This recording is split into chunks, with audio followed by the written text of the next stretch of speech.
Israel దేశంలో ఒక చిన్న ట్రైల్ వేశారు. బలిపీఠం మీద దహన బలి అర్పించేటటువంటి కార్యక్రమం చిన్న ట్రైల్ వేశారు. అది చేశారు.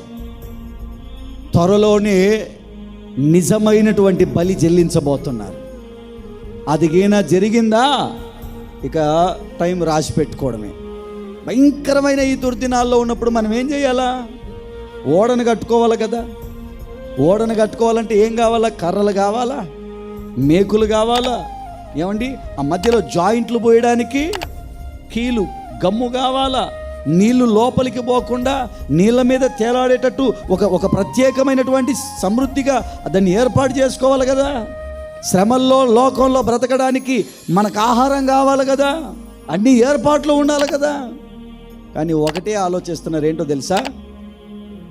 బతకాలంటే అన్నం కావాలా, బతకాలంటే బియ్యం కావాలా, బతకాలంటే ఉప్పు కావాలా. వీటి కొరకు ఇంకా ప్రాకులాడుతూనే ఉన్నారు. అసలైన దాన్ని వదిలేస్తున్నారు. నోవాహు గారు ఏం చేశారట? దేవుని దగ్గర నుంచి మాట రాగానే తన కొరకు, తన ఇంటి వారి కొరకు ఒక ఓడ నువ్వు కూడా సిద్ధం చేసుకోవాలి. దేవునికి స్తోత్రం.